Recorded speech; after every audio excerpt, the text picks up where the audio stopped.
Okay, so again, this is November's Results Matter series for utilizing fall checkpoint data.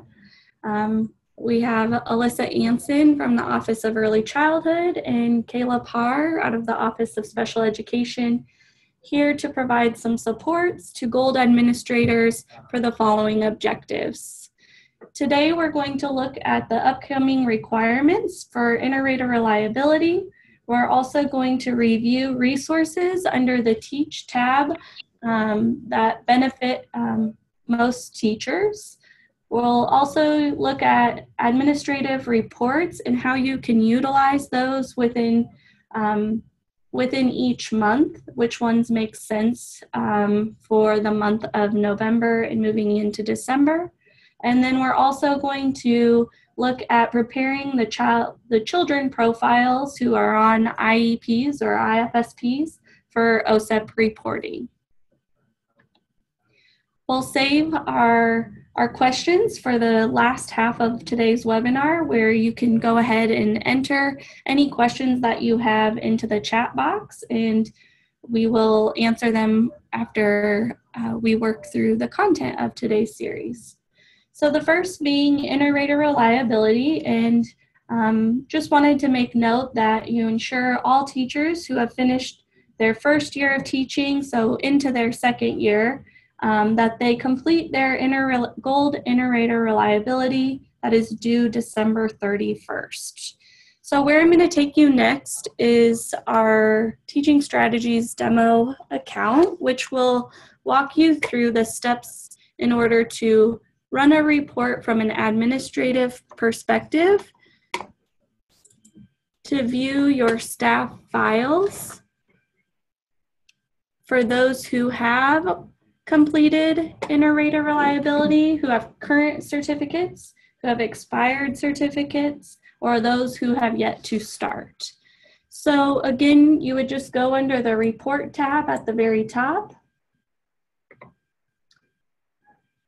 And if you have administrative access, you'll see a report called Inter-Rater Reliability. Only administrators are able to run this report.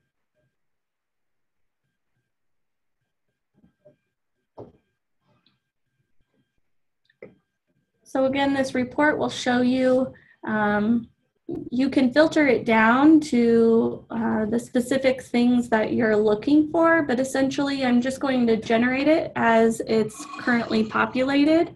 And it will show me my staff files, who has yet to start their inter-rater reliability, which class they have taken, or which certificate they have taken,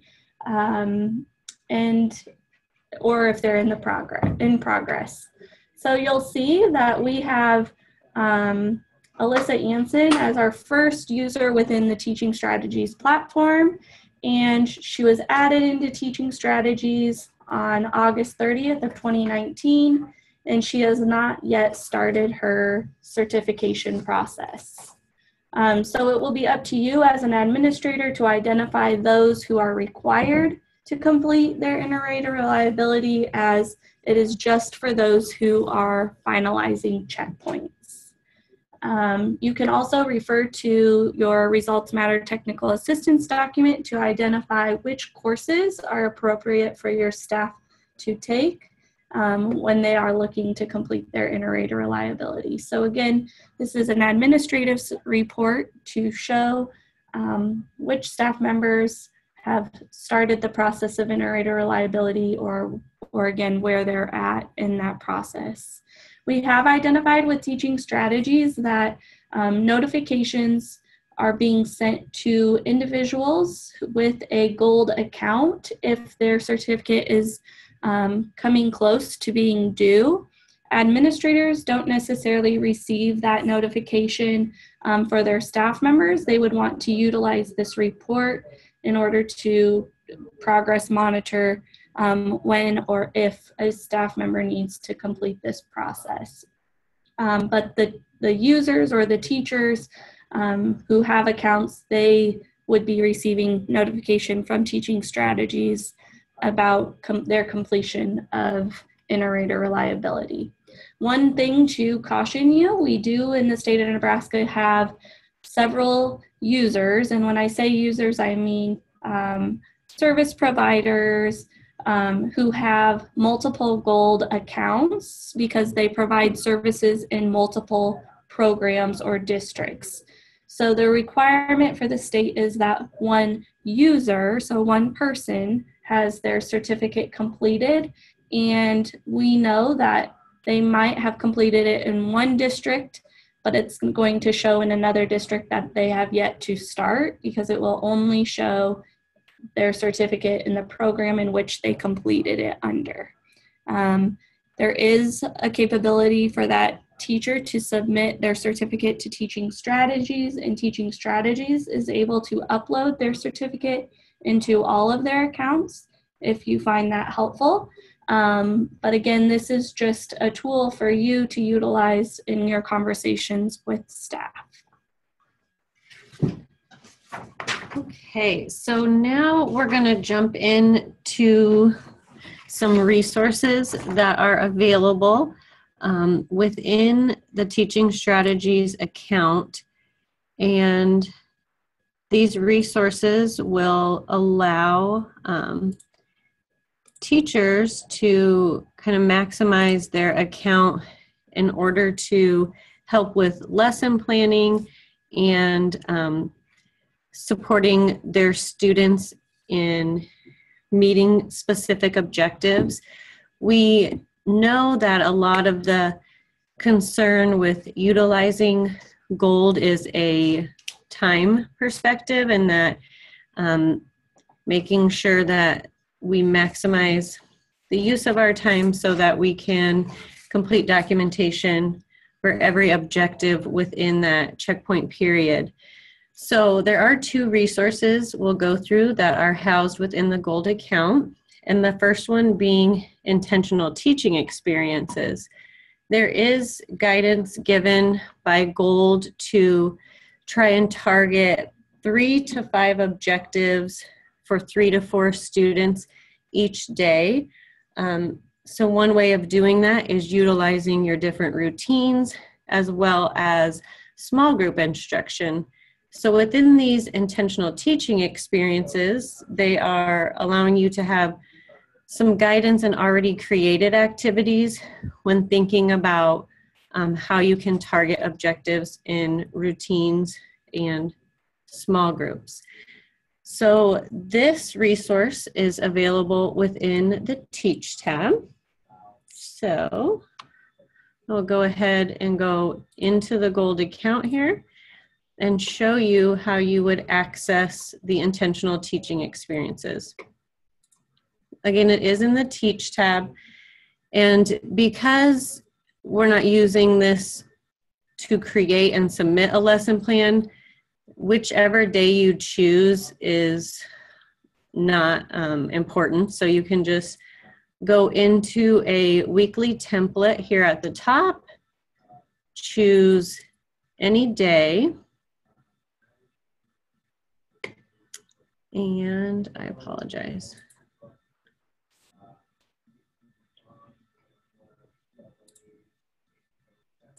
Okay, so in the Teach tab, I have selected a week.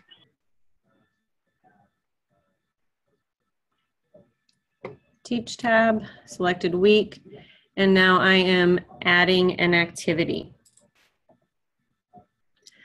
So now I'm at the point where I can select a day, and again, the date is not important, and go to next.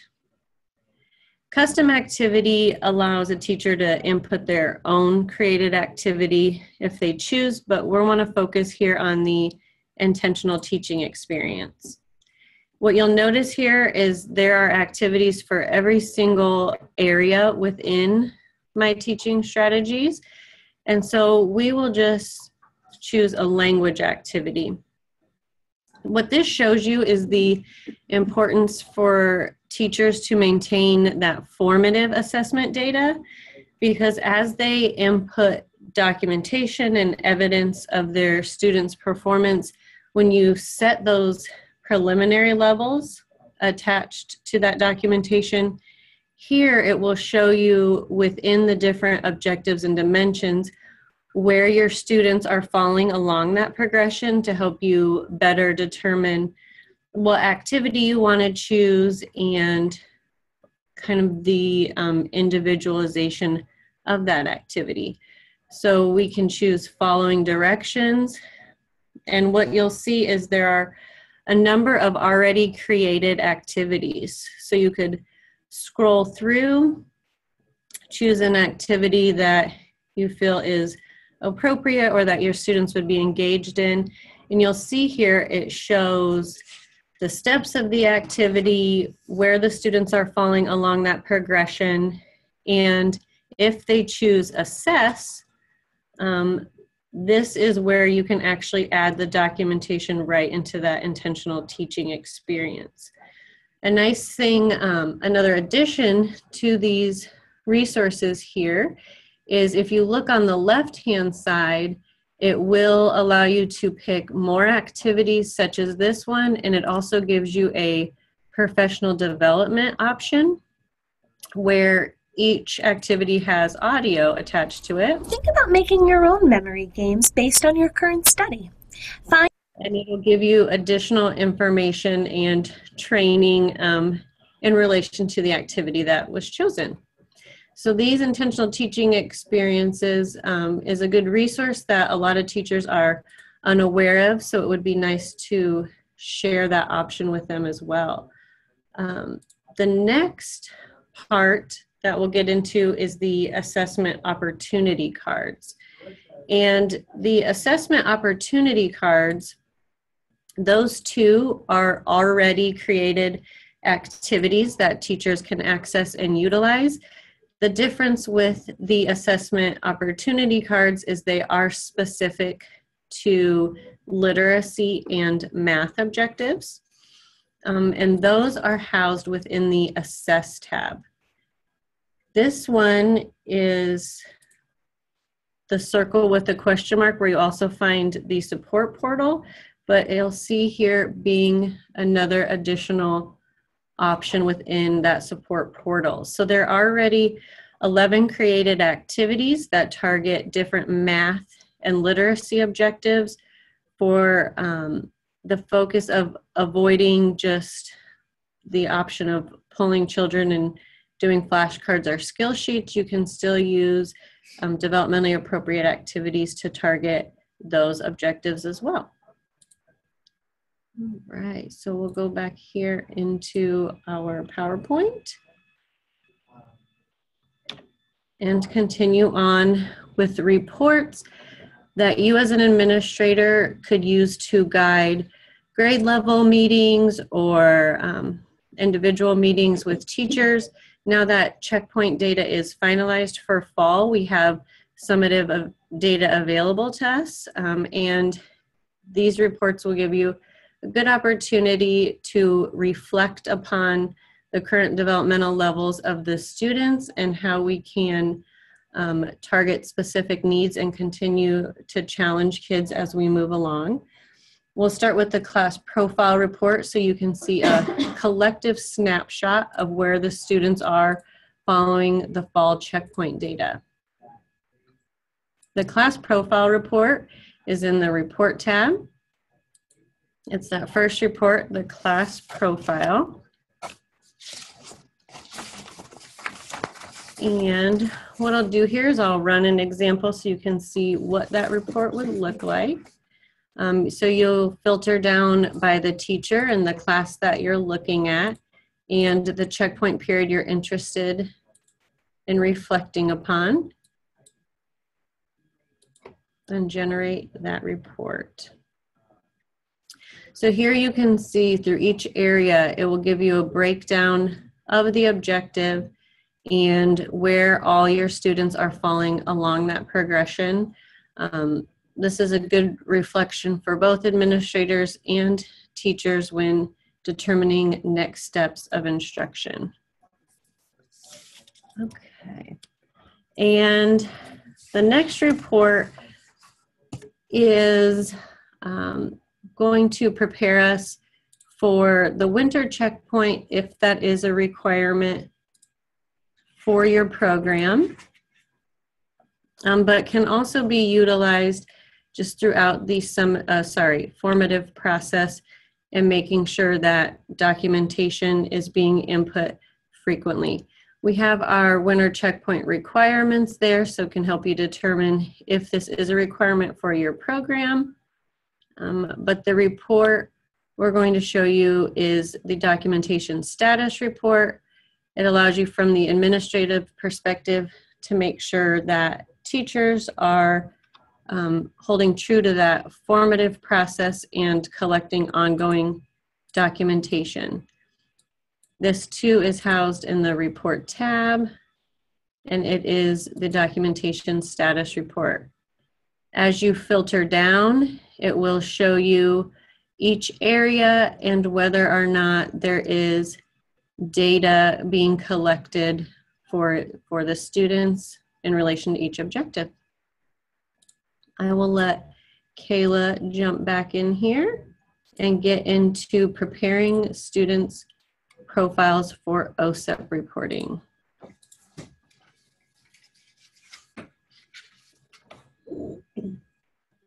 All right, so we're going to kind of shift gears here, and I just really want to remind everyone that in order for OSEP to work as it should, we have a responsibility to ensure that the implementation of GOLD is happening, occurring in the appropriate way, so that the data is there when we are ready to report for OSEP purposes.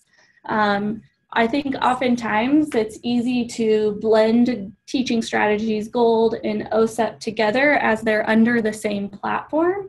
But essentially, it's important that we remind ourselves and our staff, our teams, that in order for OSEP to work, we have to have the documentation entered, checkpoints finalized, again, in order to show the students' progress from their entry into special education services and their exit from special education services. So before we can even go through the steps of exiting a child, we need to make sure that the children's accounts are set up as they should be, as there are additional steps when working with kids with disabilities within the Teaching Strategies platform. So this next slide says, check for key elements needed for OSEP reporting. So this slide is showing you step by step how to have a visual of resources that will support you in your understanding of where children are at, whether they have the services marked within their GOLD profile, whether they have those entry dates and exit dates and so forth. So I'm going to go ahead and walk us through this process, but know that this slide is here for you to refer back to. So again, in order to manage some of these things, you need that administrative access. So what I'm going to do is I'm going to go ahead and select my initials and go to administration. And since this is, again, a demo account, yours may look a little bit differently. But I'm going to go ahead and go to sites. And the site that I'm going to view is here. And then on the left-hand side, you're going to see View Children. You would go ahead and select View Children. This is going to show all of the kids listed within your program or your site that you're viewing. And then this hidden gem is Select Columns to Display.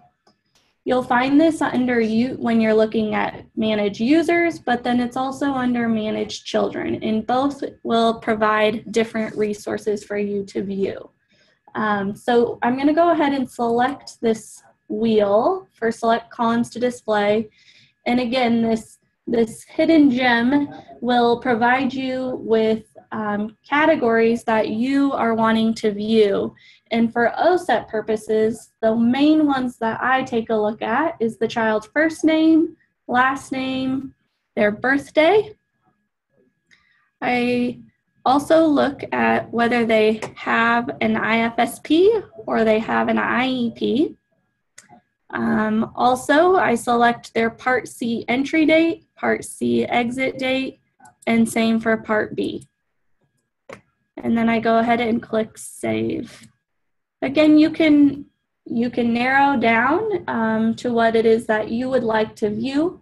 But again, if I want to make sure that the children who are receiving services, I can look at my SRS roster and reflect back within teaching strategies and make sure that the children who are receiving special education services either in Part C on an IFSP or Part B on an IEP, you can have a quick glance at whether those functions have been selected within that child's profile, with selecting those columns to display rather than going into each individual child's profile to check for that information. So some advice would be to use this managed children's list and compare it with your student roster that you have.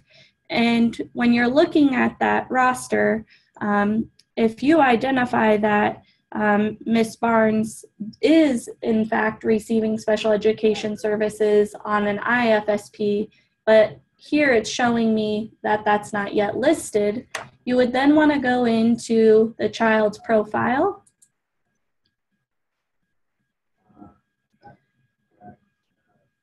And within the profile, you'll see all of her demographic information. And you'll scroll down to the bottom or the about middle page, and it'll say IFSP, yes or no. Currently it's selected as no. I would want to go in, select yes, and it's going to prompt you to enter in an entry date. So what date will this child begin to receive early intervention services? You would select the date in which the IFSP begins. I want to caution you, as some programs have teachers enter this information in, which is a great system to have if there's professional learning with that. And some have administrators do this type of technical assistance of ensuring this information is entered. One thing to caution you on, if you are a program where the administrator enters in the entry date, it's important that you have strong communication with your team, as the teacher would need to be notified of this entry date, and they would have 45 calendar days to collect documentation for this child and finalize checkpoints from the date in which has been entered for IFSP services. There's a difference between first day in program and a child's entry date. The first day in program is in fact the first day the child started in a preschool setting, or even if it is early intervention services, those dates could align. But the entry date is based on when they started on their IFSP or their IEP. So you would go ahead and enter that date in here. It'll pop up and give you a calendar to select from. And then it pre-populates that your early intervention assessment tool is teaching strategies, which is accurate. And your exit tool would be the same. So you would want to go ahead and mark that as another feature. And you would scroll down to the bottom of the child's profile and be sure to click Save. Oftentimes we go in and make these changes, but forget to scroll down to the bottom and click Save. And so once you click Save, it's going to populate this child's profile. Again, I'm in a demo account, so it's not going to allow me. But once you click Save, it should take you back to the Manage Children's chart. And you would then see within this Part C entry date column, the entry date in which you listed within their profile, and you would also see this no turn to a yes. So again, this is a great tool to use when you are ensuring or preparing those children's profiles to match the services that they are receiving. And then it's a great way to also monitor when a child needs to be exited for OSEP purposes. So again, for Part C, children on an IFSP would need to be exited on their 3rd birthday. So if you see a child who has a Part C entry date, you would then go ahead and, based upon their birthday, in this other column that I chose to display, would then enter an exit date going through the exit process that will come in our next webinar. So again, I really wanted to show you that you have a lot of visibility when you are under View Children and select columns to display when you're looking at preparing children's profiles for OSEP. This is just another step in the process when it comes to exiting children. So again, you need to make sure the child's profiles are accurate, that the teachers are collecting the documentation and finalizing checkpoints. So then as an administrator, when it comes time to exit, everything is set and ready for you to just walk through the steps of completing that exit. So we're gonna jump back to our PowerPoint real quick and ensure that we've covered all of those steps necessary.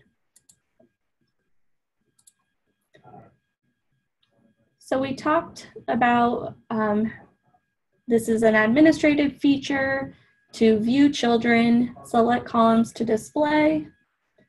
So then you're able to have a better view of the children within your program and how their accounts are currently set up.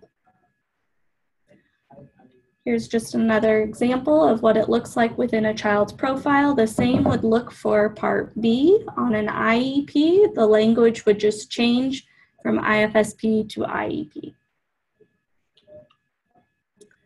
And then the last thing we have here is within your technical results matter technical assistance document, and this is referring to the child's entry date. So when you're in a child's profile and you're entering the child's entry date into their profile, that teacher then has 45 calendar days to complete documentation and finalize checkpoints.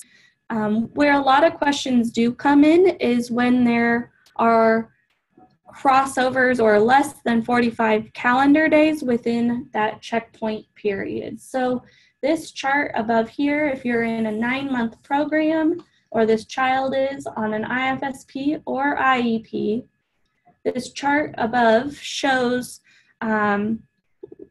where to place that documentation and where to place that checkpoint, that summative data, in order for that child to have sufficient entry data. So I just want to go ahead and give you an example. If a child, so we know that the fall checkpoint period starts August 1st through October 31st.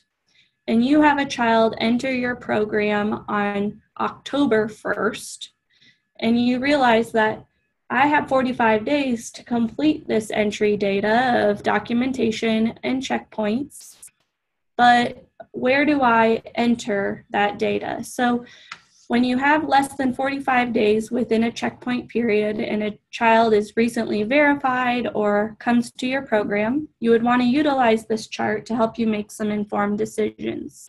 I will tell you that documentation would be able to start on October 1st, which would still be within the fall checkpoint period.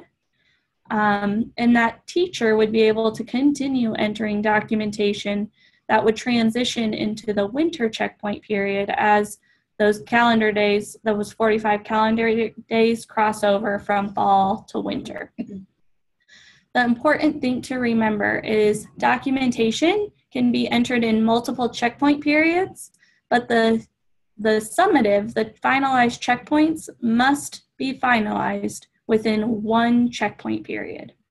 So again, if the child enters into special education services on October 1st, technically the teacher would not need to finalize that checkpoint data until the 45 days is up, which would fall within the winter checkpoint period. But the checkpoints must be finalized in the same checkpoint period in which the teacher started them in. So I know this is where it becomes gray in regards to OSEP reporting, and it's hard for a technical system or platform, online platform, to understand the language that I'm sharing here with you today. And so we do want to make sure that we open it up here to any questions that you have in regards to any of the content that's been provided today. You can go ahead and enter your questions into the chat box, and we will work through those questions as you have them.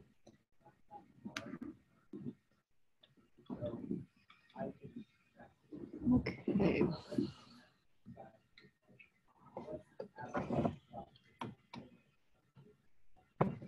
Okay.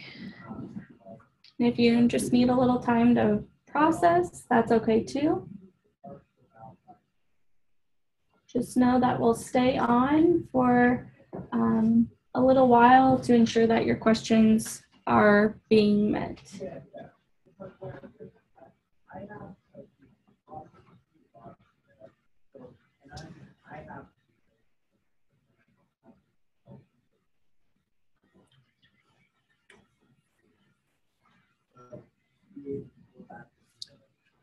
Okay, we had a question come in. It says, if we go ahead and finalize an OSEP child within the already set checkpoint, is that okay? So the question being, I'm going to use the same example of that October 1st birthday. So if that child entered on October 1st, which is still fall checkpoint period, technically that teacher still has that 45 days that would go into the winter. But if he or she gets the documentation entered and checkpoints finalized before October 31st, that's completely okay. And it would still be considered as their entry data. Does that answer your question? Great. Any other questions? We talked about inter-rater reliability and the requirements there. Alyssa showed you several teacher resources as well as administrative reports to help you support your teachers in the documentation process. And then we also covered at a glance for preparing child profiles for OSEP.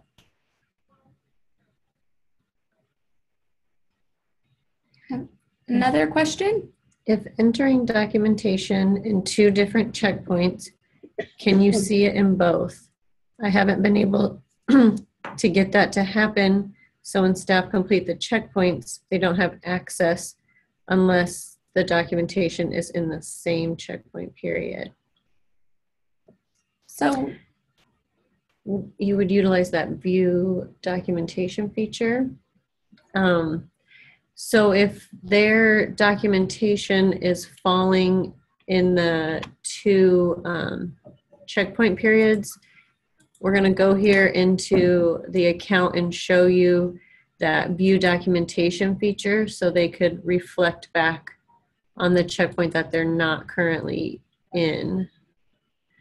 So under the Assess tab at the top there, that view documentation, you could then filter to the previous checkpoint, and I'm not sure if it'll show with the demo. Oh, it does.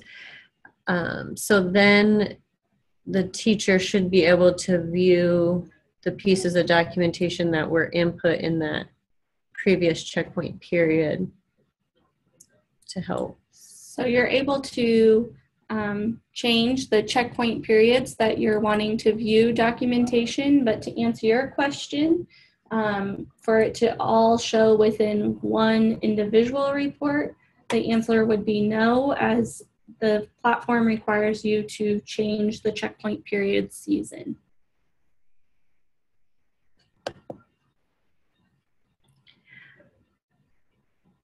So there was an additional comment. It does show when they are scoring the checkpoint, so they don't have to go back and forth. What does it show? It unfortunately no. In this case, when you go back to the view documentation feature, and I have never tried this before, but I'm wondering if there's an option to like print off that page of the documentation so they could have like a print version of their spring data when finalizing in fall. So what Alyssa's sharing as a potential thing to try is when you're under view documentation, you can select all the documentation for print, and you go to print documentation, and then you can select what you would like it to what you would like to view in order to print.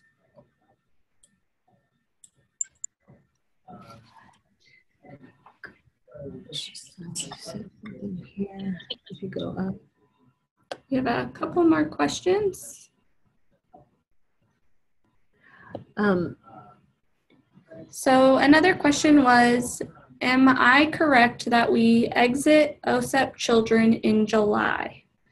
So this is, so for children in Part B on an IEP, we exit them when they transition into kindergarten.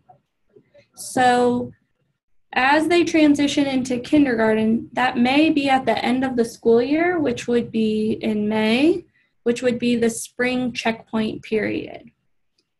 We also exit for children when they're no longer receiving services or parents no longer want them to receive services.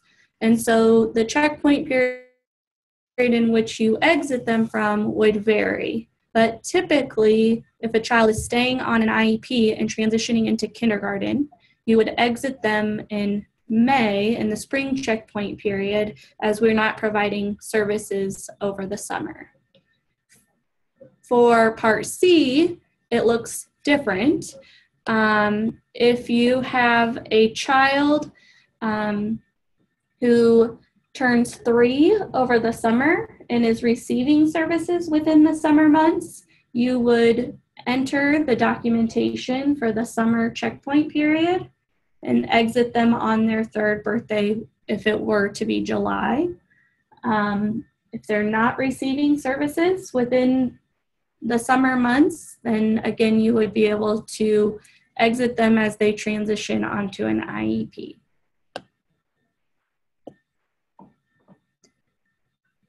Another question is the 45-day data collection for all children or only children with IFSPs or IEPs?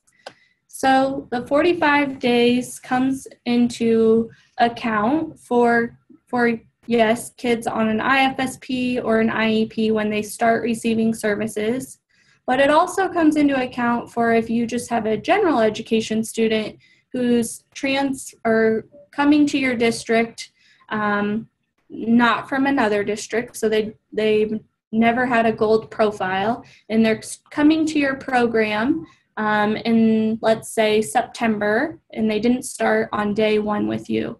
That 45 calendar day timeline would still apply to those children transferring in, as we need baseline data for any child in order to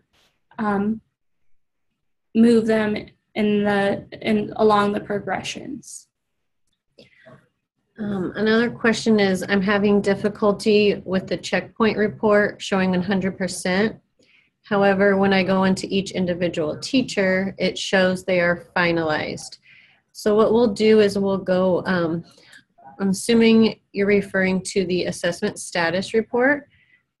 So there is a way to go into each classroom and figure out which children or which areas are not finalized. We'll have to try and filter it in this demo account to where it gives us some data. So in the assessment status report, you would select the report filter in order to get into each specific teacher. So down below, it gives you a breakdown by class. So if you're identifying that, let's say, the infant, that this classroom is not showing 100%. So you would select that classroom, and then it'll show you all the students that are housed within that classroom or that are assigned to that teacher, and you'd be able to get a quick snapshot of each child, each area, and which objectives are not yet complete. So a thing I want to caution you about is since many of our programs under the Nebraska umbrella have preschool programs, and they also have, they're providing services to kids on an IFSP, so the 0 to 3 population. So just in this demo account, as you saw, the programs in all has, let's see, sorry. We're going to go back to all classes, and you're going to see that many of the preschool classrooms, oh, I ran that wrong.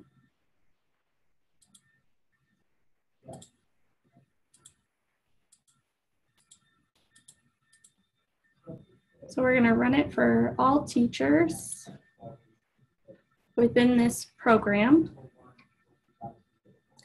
And you're going to see that many of the preschool classrooms have 100% completed documentation. Then you're also going to see some infant toddler classrooms.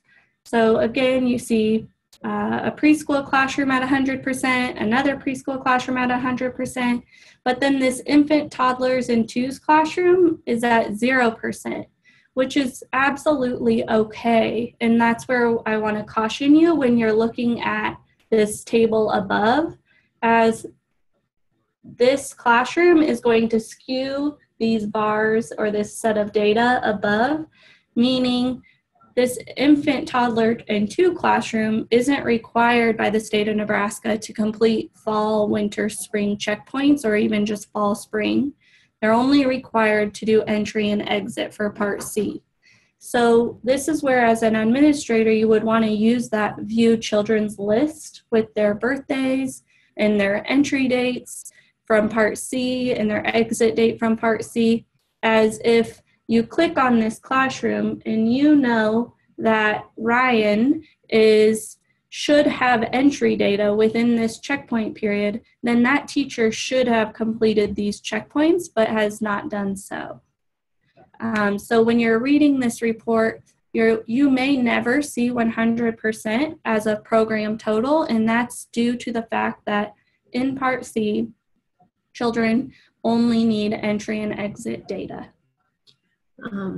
But yes, as you do scroll down, you are able to, like I said, go into the classrooms, look at each individual child and make sure they're finalized.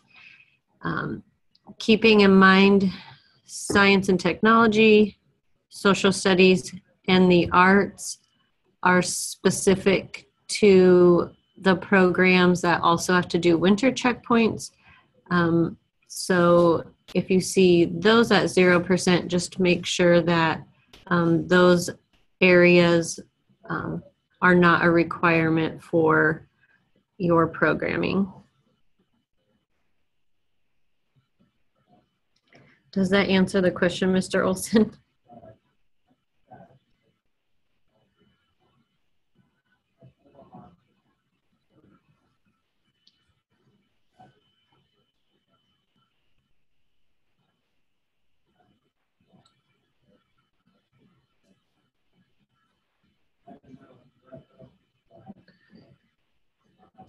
And as you're running those, if you still have any challenges as you go through winter or the spring checkpoint, you can always email me here, Alyssa Anson, and I'll look at those reports with you as well to make sure things are being finalized appropriately. Any other questions for today?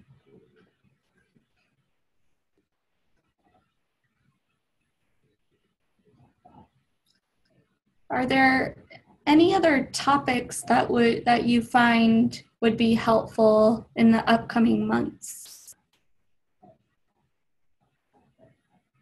If you have other topics, go ahead and enter them into the chat box and we can be sure to address them in the upcoming webinars.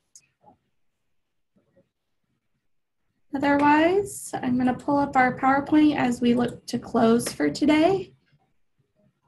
And our next slide will just show you that our next webinar is January 24th at 2 o'clock Central Time, and that the December's webinar has been canceled, and hope you have a great holiday.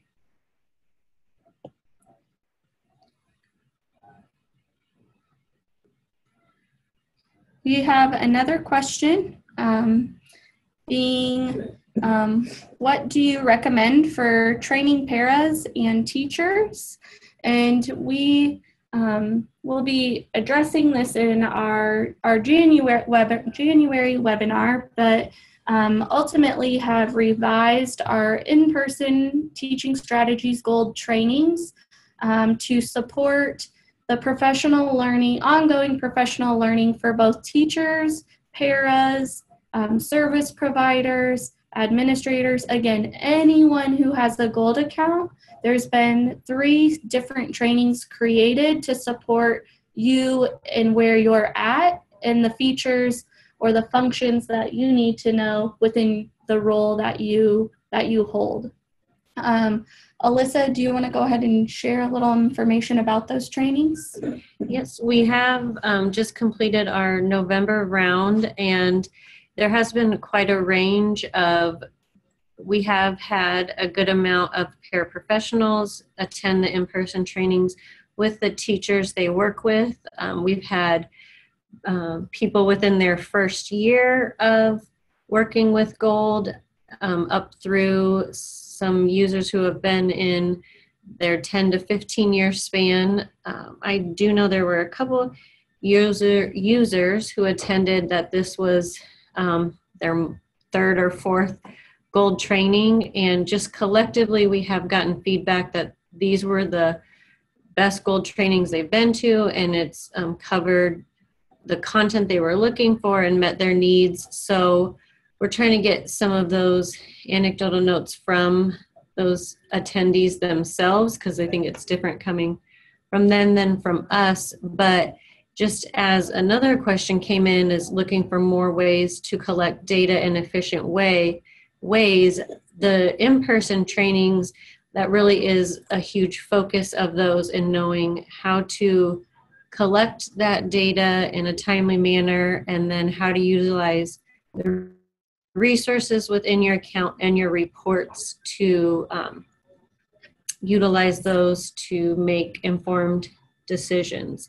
So the February round is going to be our next in-person trainings, and in and Lincoln. So we'll be sending out notice in the Preschool Post that comes on December 15th. And an email as well. However, the most efficient way is to go on to NECPERS, NE system, and look at the training calendar to sign up for those February trainings. And another great suggestion would be having teachers share how they collect data. That's another advantage of going to those in-person trainings, because it is a session, it is set up to where you are able to have a lot of small group discussion with the others at your table.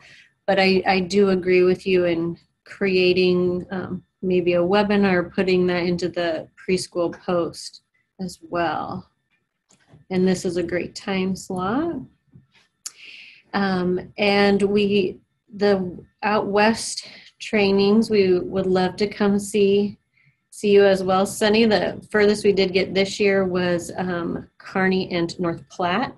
And we will be scheduling next year's trainings in March. So we do our best to really kind of target as many areas as possible.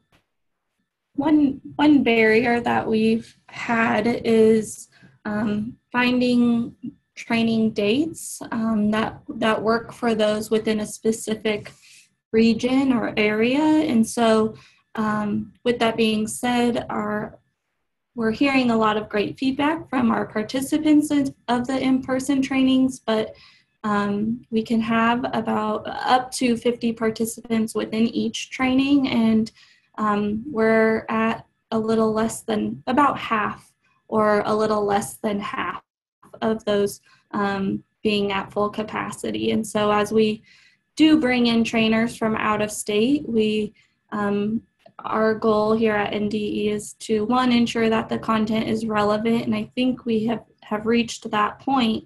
But now it's about messaging and making sure that everyone is aware of these changes and has access to these trainings. So if any of you have thoughts on, as we look to schedule next year's trainings, we would love to have those conversations with you, as we want to make sure one, everyone has access, and that the dates work for the majority within that area.